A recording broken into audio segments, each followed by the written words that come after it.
بسم الله الرحمن الرحيم. الحمد لله رب العالمين، والصلاة والسلام على النبي صلى الله عليه وسلم وعلى آله وصحبه وسلم تسليما. صلوات الله وسلامه على الأنبياء والمرسلين وعباد الله الصالحين أجمعين ومن تبعهم بإحسان إلى يوم الدين. اللهم اجعلنا منهم يا رب العالمين. السلام عليكم ورحمة الله وبركاته. عن سلام يا دمان الدبان نظر بلا شعبك الدبان ذا أقل كسره لما الشعب الصومالي وله كل ما أدينك يا دمان قيبها أرود بالشدة أكل الدون وعليك السلام يا سلام كبعدين وحى ربك يومان تقولي هاي وحى دستور كأنه وحوق قضاء بغضب في صدوني اللبات إن مواطن كاستبع مقفل بحق إليه هاي إنه معلومات كدولة أي هيسو إنه هلو si arrinta oo markaa shacbigooda iyo arrimaha maamulkooda siyaasadeed ay ula socdaan cadaaladna loo gaaro. Marka tirabuurta golaha shacabka xildhibaanada golaha shacabka waxa ay muddaba ka shaqeynayeen inay mar walba ka fogaadaan fawdo iyo buuq inay ka fogaadaan ayaa aan aad ugu dadaalaynay. waxaan soo ogolaanay dhammaan waxyaabihii suurtagal ah oo looga fogaan karo qalalaaso iyo khilaafaadkan marka lagu xalinayo khilaafaadka wixii lagu xalinayo aan soo dhaweyno, wixii marka fawdo keenayaan aan ka fogaano, dhammaan wixii noo soo jeediyey oo xal u abaarnaana aan ogolaanay. si ugu dambeysayna uu ahaa guddigii aqalka sare qodobadii uu soo jeediyey oo qaarkood ahaa marka xallin, qaarkoodna ahaa odaytanimo iyo dhaqankii Soomaaliyeed oo wax lagu dhexdhexaadinayay.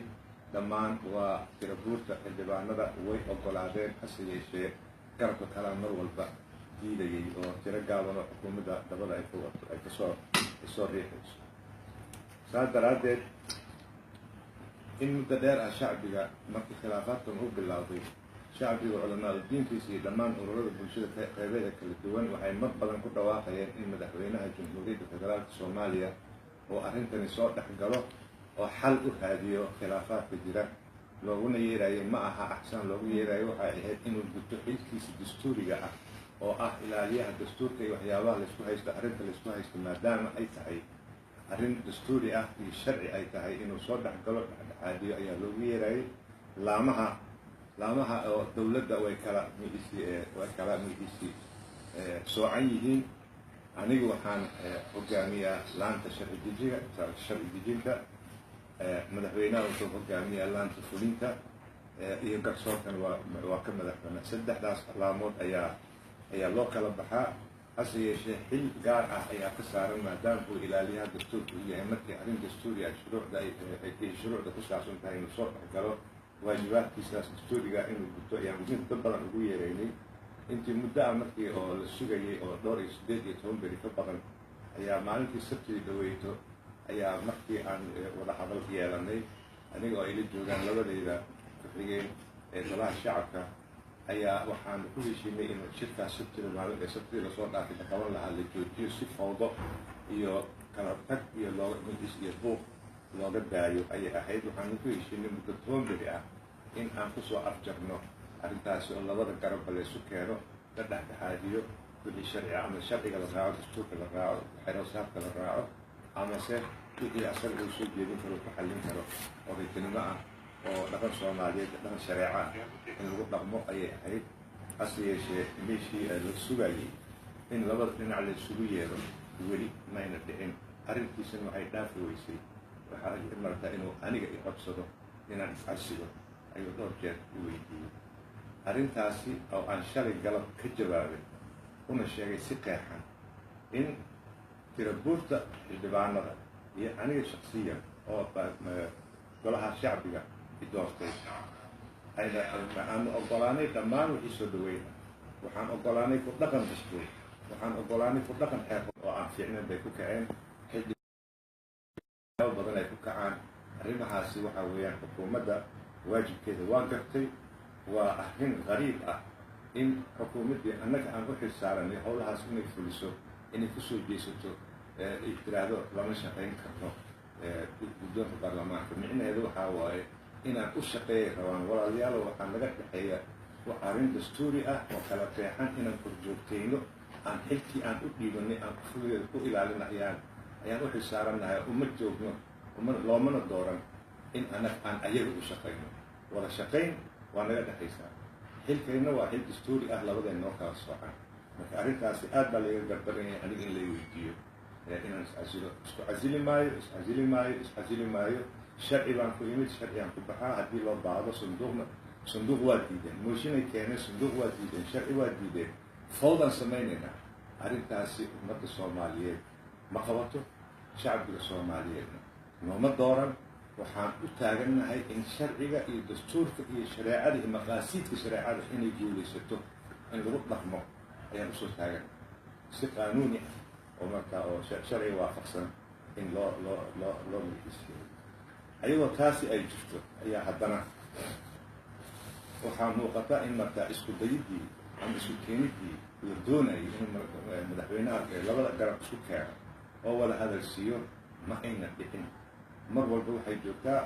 tubaaliga iscasri arrintaasna ma qabato waa meel ka dhac ihaano weeyaan waxaan yeelaynana ma aha hadda sida muuqata waxaa madaxweynaha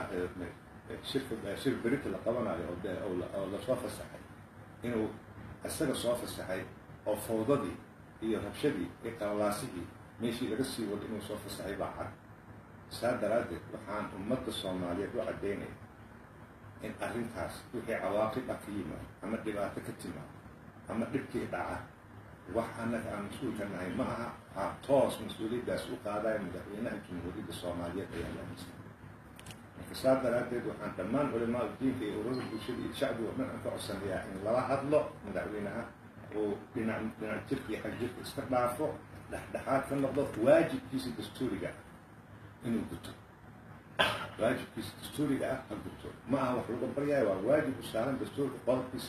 87 waa ilaaliyaha dastuurka in lagu dhaqmo dastuurka iyo in lagu dhaqmo sharciga noo in la ilaaliyo xeer hoosaadka si daahfuran arrimaha dhan looga shaqeeyo waa waajib saaran mabaadi'daasi guud ilaalinteesa asagaa laga rabaa waxaan codsanayaa dhammaan shacbiga soomaaliyeed inay arrintaasi ka warqabaan annaga wax mas-uuliyad aan qaadayn aysan jirin intaasaan rabay inaan idinla wadaago waana xaq dastuuri aad lahaydeen shacbiyo iyo muwaadin kastoo iyo xildhibaanow in arrintaasi aad la socoto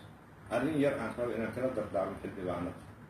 markii duruufaha noocan oo kale mashaakilka noocan oo kale ay dhacaan waxaa soo baxa shaksiyadda xildhibaanka shaksiyadda siyaasiga xildhibaankaa soo baxaya noocee buu yahay siyaasigaas waa markii oo adiga aad ra-sumaalkaaga siyaasiga ama yani muflis aada noqonayso ama ra-sumaalkaaga siyaasiga u dhismaa is-ilaali xildhibaan is-ilaali saxiix aad wax saxiixayso wuxuu ka dhigmaa 52,000 oo muwaadin ayuu ka dhigmaa ha cuslaado saxiixaaga ha cuslaado codkaaga ka fiirso marka aad hadlayso waxaad wakiil ka tahay ood matashaa 55,000 oo muwaadin ka badan baad matashaa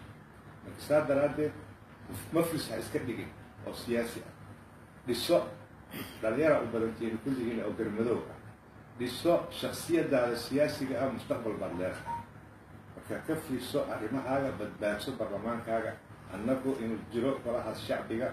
ayaan u joognaa golaha shacbigoo la weerarana wuxuu la mid yahay shacbigoo la weeraray saa daraaddeed waxaan uga digayaa xukuumadda arrimahaasi inay ka joogsato abaabul baa socdaa i soo gaartay in berito ay rabaan ku kacaan abaabulkaasi oo amarta cunfiga ama gacanka hadalka ah ha la joojiyo yaysan dhicin arrintaasi iyo markaa rabshi iyo qallaaskaasi shirka oo laysugu yeeray beritona waa sharci darro aan waafaqsanayn guddoomiye ku-xigeen koowaadkan isuguma yeeri karo guddiga joogtada hore ajenda u dejiyey fadhiga laysugu yeeray iyo ajendada lasoo dhigay labadooda sharci darro waayo madaxweynahan hadduu arrintaas gacan ku siiyo mas-uuliyaddeeda uu qaaday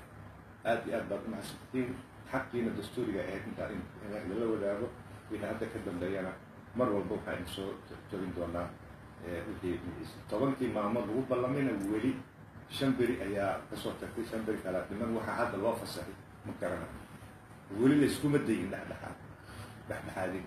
layskuma dayin in laysu keeno labada garab intaa annaka waxaanu dadaalayna in marka labada dhinac laysu keeno khilaaf ayadoo jira golahaasi inaan la tegin ayadoo ajenda lagu heshiis yahay oo laysku raacay oo labada garab isku raaceen hadhowdii hadalkoodan ay u madax baayeen qofna aan la afjigaynin si daahfura loo shaqaynayo ayaanu raalli ka nahay laakiin sida hadda ay ku socoto shirka laysugu yeeri berri guddoomiye ku-xigeenka koowaad uma yeerin karin sharrumadaha أجندة ووضنا شرعي معه لا بد من شرعي درب الله إنتي كرب خصيصنا وتنبيه هذه أدب مع سنتين السلام عليكم ورحمة الله